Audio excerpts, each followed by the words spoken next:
Bismillahirrahmanirrahim. Assalamualaikum warahmatullahi wabarakatuh. Bertemu lagi di media pembelajaran pendidikan agama Islam. Nah, kali ini kita memasuki bab terakhir, yaitu bab tentang menjauhi pergaulan bebas dan zina di pendidikan agama Islam kelas 10 SMA. Nah, di sini kita akan membahas beberapa materi, yaitu yang pertama, pergaulan bebas, apa itu pengertiannya dan bagaimana sih contoh-contoh pergaulan bebas tersebut. Yang kedua yaitu pesan mulia yang disampaikan oleh Allah Subhanahu wa taala dalam firman-Nya. Dan yang ketiga yaitu kita akan membahas tentang apa itu zina dan kategori-kategori zina. Selanjutnya yaitu contoh perbuatan, apa saja contoh perbuatan yang bisa mendekatkan kita kepada perbuatan zina. Selanjutnya yaitu hukuman apa yang akan kita peroleh jika kita melaksanakan perbuatan zina tersebut dan dampak yang terjadi pada diri kita sendiri. Dan yang terakhir, tidak lupa adalah hikmah, yaitu kita bisa meneladani, kita bisa mengambil pelajaran dari pelajaran hari ini. Islam itu tidak melarang bergaul dengan semua orang, tetapi menganjurkan kita itu bergaul dengan teman yang akhlaknya mulia. Nah, itu bisa menghindarkan kita dari pergaulan bebas tersebut. Pergaulan bebas itu merupakan pergaulan yang tidak memperdulikan agama, norma sosial, dan juga etika di masyarakat. Akibatnya, yang pertama yaitu bisa menghancurkan kehidupan pribadi. Yang kedua, merusak tatanan kehidupan masyarakat. Yang ketiga, dikucilkan masyarakat. Dan yang keempat, mendapatkan laknat dari Allah. Ini adalah akibat-akibat dari pergaulan bebas. Makanya kita dianjurkan untuk selalu mendekatkan diri kepada Allah agar kita tidak terjerumus pada hal-hal yang dilarang oleh Allah seperti pergaulan bebas di sini.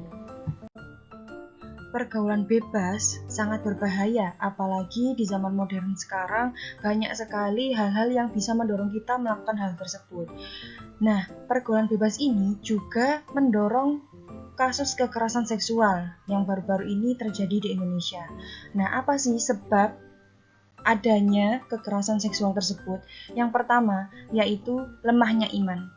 Manusia itu dilihat dari imannya, rasa malunya, karena kesempurnaan iman itu terlihat dari akhlak dan perilakunya. Kita bisa melihat keimanan seseorang itu dari perilakunya kepada orang tua, terus kepada sesama manusia. Dan yang kedua yaitu gaya berpakaian yang tidak sesuai dengan syariat. Kita jangan membuka aurat untuk dipamerkan, dan marilah kita untuk sopan dan terjaga, baik laki-laki maupun perempuan. Tidak hanya mengedepankan pada perempuan yang disuruh untuk menutup aurat dan lain sebagainya, tapi laki-laki juga harus melakukan hal yang sama. Karena laki-laki dan perempuan mempunyai batas-batas aurat yang dilarang untuk menampakkannya. Nah, dari dua hal ini, sebab kasus kekerasan seksual yang terjadi saat ini, kita bisa mengambil sesuatu dari hal tersebut, yaitu kita bisa meningkatkan keimanan kita kepada Allah dengan mendekatkan diri kepada Allah, terus tidak melalaikan ajarannya, terus kita bisa berpakaian sesuai syariat. Yang perempuan tidak memakai pakaian yang ketat, berpakaian tapi seperti telanjang, terus harus memakai hijab agar kita itu terlindungi. Jangan menampakkan hijab kita dengan menunjukkan dada kita. Terus yang laki-laki juga jangan menyerupai pakaian dari perempuan, berpakaian yang sopan dan tidak ketat. Selanjutnya yaitu pesan mulia dari ayat-ayat Al-Quran tentang larangan mendekati perbuatan zina, yaitu yang pertama surat Al-Isra ayat 32. Bismillahirrahmanirrahim. Wala taqrabuz zina innahu kana fahishatan wa sa'a sabila. Nah, dari ayat ini kita bisa mengambil beberapa poin tentang larangan untuk mendekati perbuatan zina. Terus yang kedua yaitu menjelaskan bahwa zina itu merupakan perbuatan yang sangat keji dan merendahkan martabat manusia. Pergaulan bebas mendorong kita melakukan perbuatan zina tadi. Padahal perbuatan zina itu sangat-sangat dilaknat oleh Allah Subhanahu wa taala. Makanya Allah mengatur kehidupan kita lewat Al-Qur'an sebagai pedoman hidup. Seperti pada firman Allah surat An-Nur ayat 2, Bismillahirrahmanirrahim. Az-zaniyatu waz-zani fajlidu kulla wahidin minhuma mi'ata jaldatin wa la ta'khudhukum bihima ra'fatun fi dinillahi in kuntum tu'minuna billahi wal yawmil akhir wal yashhad 'adabahuma ta'ifatun minal mu'minin. Ayat ini menjelaskan 3 hal. Yang pertama yaitu hukuman bagi pelaku zina ghairu muhsan, yaitu harus didera sebanyak 100 kali.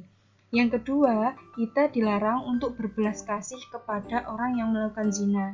Yang ketiga, yaitu pelaksanakan hukuman harus disaksikan oleh sebagian orang yang beriman.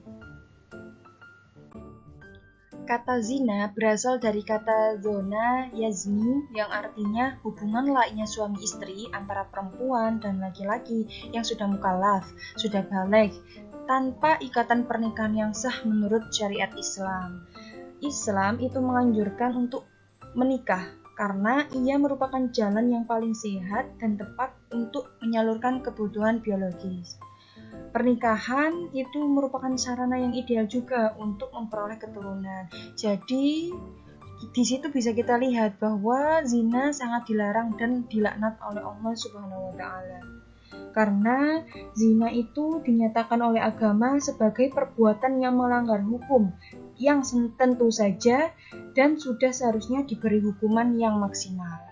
Nah, kategori zina ini ada 2. Yang pertama yaitu zina muhson, yaitu pezina laki-laki dan perempuan yang sudah menikah, yang sedang melakukan pernikahan atau sudah menikah tapi bercerai. Intinya sudah pernah menikah.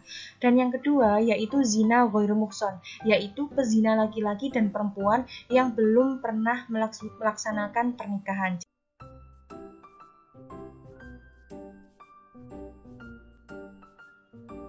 Selanjutnya, kita akan membahas tentang contoh perbuatan yang bisa mendekatkan diri kepada perilaku zina. Nah, ini kita harus teliti dengan sangat hati-hati. Kita sudah melaksanakan hal tersebut apa belum? Kalau sudah, kita harus segera menghindari dan mencoba untuk mencegahnya. Contoh perbuatan yang pertama yaitu pergaulan bebas. Pergaulan bebas tadi yaitu pergaulan yang tidak mengedepankan atau tidak melihat etika, norma agama, dan norma sosial. Kita melaksanakan sesuatu sesuai kehendak kita sendiri, seperti minum minuman keras, berjudi, terus berdua-duaan laki-laki dengan perempuan, dan lain sebagainya. Terus yang kedua, yaitu mendekati tempat yang merangsang syahwat. Kita tidak boleh untuk mendekati tempat yang merangsang syahwat kita, seperti tempat-tempat yang remang-remang, yang sepi-sepi, seperti diskotik, dan lain sebagainya. Dan yang ketiga, yaitu melihat aurat dan menghayalkannya. Perbuatan yang mendekati zina yang ketiga, yaitu melihat aurat dari lawan jenis kita, kemudian menghayalkannya. Itu tidak diperbolehkan. Dan yang keempat, yaitu melihat film yang mengandung syahwat. Kita tahu sendiri film bagaimana yang bisa menjerumuskan kita kepada syahwat birahi kita. Jadi kita harus menghindari hal tersebut. Dan yang terakhir yaitu membaca bacaan yang mengandung nafsu. Ini juga kita sudah tahu sendiri. Diri kita ini sebenarnya sudah tahu hal-hal yang sebenarnya dilarang.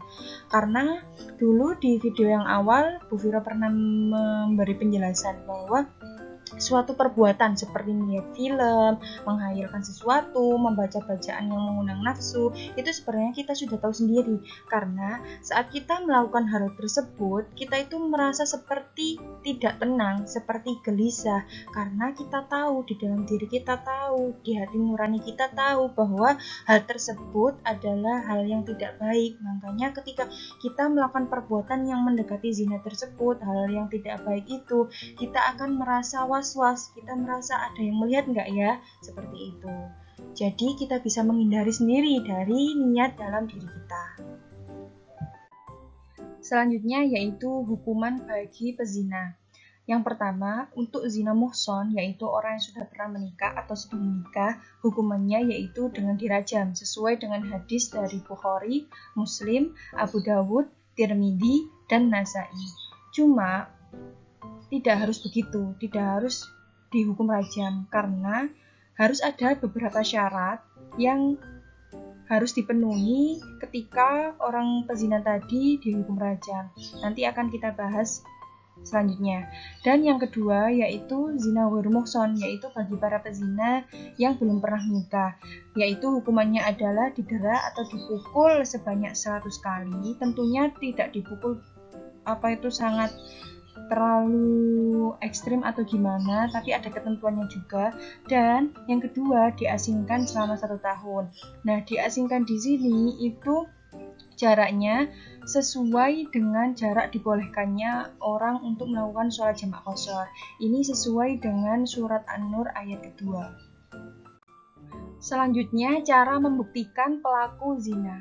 Orang yang berzina itu dijatuhi hukuman rajam, dera sebanyak 100 kali atau diasingkan sesuai dengan penjelasan tadi. Tapi ada syarat-syarat tertentu yang harus dihadirkan ketika orang tersebut harus dihukum. Yang pertama yaitu menghadirkan 4 orang saksi dengan syarat 4 orang saksi tadi harus laki-laki, adil, dan 4 orang saksi tadi memberi kesaksian yang sama. Tidak boleh 3 memberikan kesaksian yang sama dan 1 berbeda. Maka mereka akan dihukumi penuduh zina.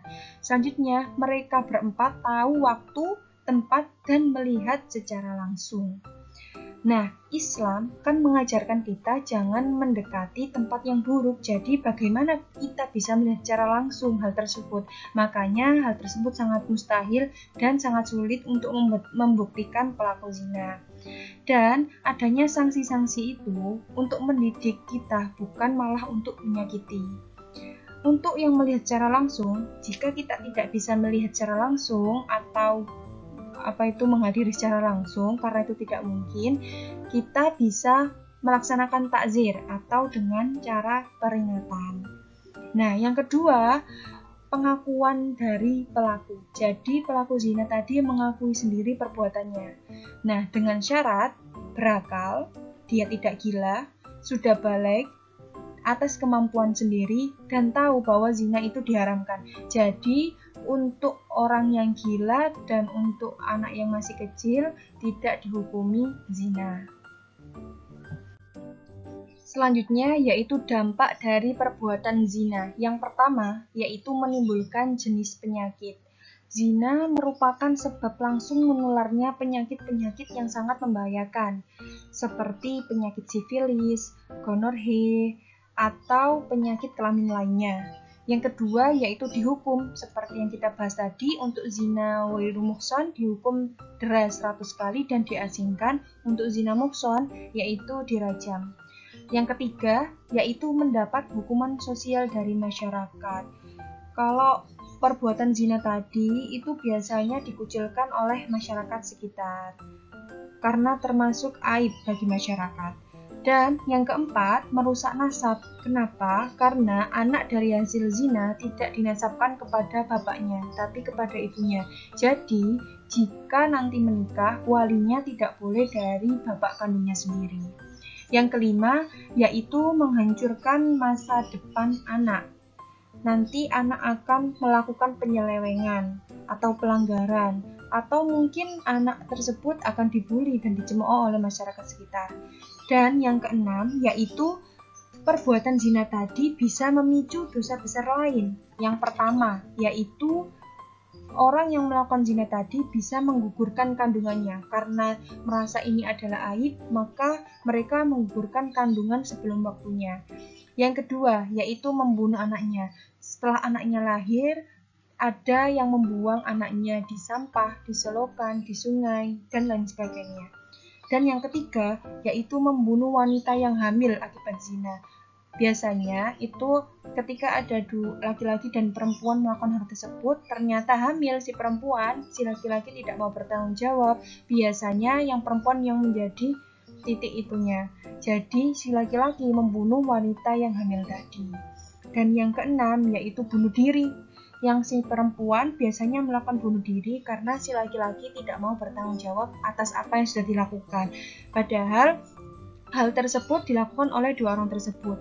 Makanya kita harus pandai-pandai untuk memilah teman mana yang baik dan mana yang buruk, dan mana yang bisa kita tekuni untuk dekat dengan dia, untuk belajar dengan dia, dan mendekatkan diri kepada Allah. Karena kita harus mencari teman yang bisa mendekatkan diri kita kepada Allah, bukan malah yang menjauhkan kita dari Allah. Kita memasuki materi terakhir, yaitu hikmah dan cara gimana sih menghindari perbuatan zina. Nah, cara menghindari perbuatan zina itu yang pertama, berpakaian menutup aurat. Seperti yang di bab kemarin yang pernah saya bahas tentang batas-batas aurat bagi laki dan perempuan, kita sudah tahu sendiri bagaimana sih menutup aurat yang sesungguhnya. Kita tidak boleh memakai pakaian yang merawang, yang ketat, dan lain sebagainya. Terus yang kedua, berteman dengan teman yang soleh dan soleha. Kita harus mendekati suatu tempat atau majelis yang membawa kita untuk mendekatkan diri kepada Allah, bukan tempat-tempat yang malah menjauhkan kita kepada Allah. Dan yang ketiga, yaitu menghindari tempat maksiat. Kita tahu mana tempat yang bagus, yang baik, dan mana yang buruk. Jadi kita bisa memilih sendiri, karena hidup kita adalah kita yang menuai. Dan yang keempat, hindari beberapa hal ini. Yang pertama, yaitu pacaran. Karena itu tidak ada manfaatnya sekali, tidak ada manfaat sama sekali untuk kalian. Yang kedua, berdua-duaan di tempat yang sepi. Karena jika berdua-duaan di tempat yang sepi, yang ketiga adalah syaitan. Yang ketiga, yaitu berciuman. Yang keempat, yaitu berpelukan yang bukan mahram. Dan yang terakhir yaitu melihat pornografi. Hal tersebut adalah cara-cara yang sangat ampuh yang harus kita hindari agar kita tidak terjerumus pada perbuatan zina. Nah, setelah kita tahu gimana cara menghindari perbuatan zina, ada beberapa kegiatan positif yang bisa kita lakukan. Kita bisa membaca buku, membaca Al-Quran, membaca sesuatu yang bermanfaat untuk kita, baik untuk pendidikan, untuk kehidupan sosial. Kita bisa meluangkan waktu kita untuk itu daripada menemui tempat-tempat yang tidak baik. Terus kita juga ikut di majelis kajian yang membahas tentang agama dan memperdalam ilmu agama. Terus kita bisa ikut organisasi di sekolah, terserah itu organisasi apapun, asal baik untuk kita. Terus kita juga bisa memperbanyak zikir kepada Allah dan membaca Al-Quran.